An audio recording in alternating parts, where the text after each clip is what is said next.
The Handle with Care model is the standard of best practices in behavior management and safe physical intervention.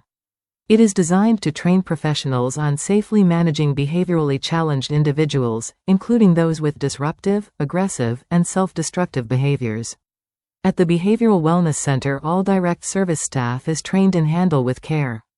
Here are some important things to remember when working with a behaviorally challenged patient. De-escalation is talking down, the cooling off or calming down of a heated conflict, preventing or diffusing a violent confrontation in a safe, non-harmful way. When de-escalating or diffusing a situation, here are some important tips to remember. 1. Be proactive, not reactive.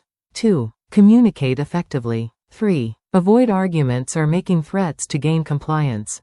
4. Be conscious of your body language, including facial expressions, gestures, and motions. Remember that 90% of communication is nonverbal. 5. Reduce tension, separate the audience from the person acting out. 6. Allow the patient to verbalize or vent safely, non-harmfully. 7. Listen with understanding. 8. Give options. 9. Do not enter the area alone. If you are not involved in de-escalation, leave the area and return to your assigned location. At the end of each crisis, the staff must re-establish communication and not take acting out behavior personally. Patient and staff debriefing should take place at the end of each crisis. While we understand that there are times when restraints are necessary, at the Behavioral Wellness Center, our goal is to increase communication and decrease physical restraints. Here are some important guidelines to be aware of when using restraints. Use verbal de-escalation as a first resort. Restraint is always the last resort when lesser restrictive interventions have been determined to be ineffective in protecting the patient or others from harm.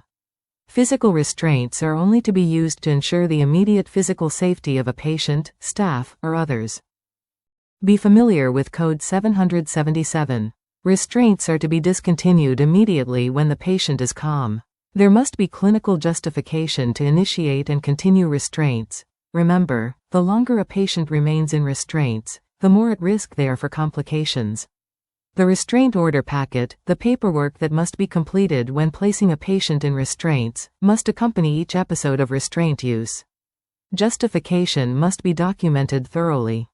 Every restraint episode is reported to the city and state. A CBH incident report is generated with each episode. The nursing supervisor must sign off before the report is faxed to CBH. Please note, we have 24 hours to send a CBH incident report. A patient placed in restraints requires staff to be on a one-to-one until the client can safely be released. A face-to-face reassessment by the MD/NP must occur within 1 hour. The order must include the date, time of the incident, type of restraint used, reason for the use of the restraint, and time limit, not to exceed 1 hour.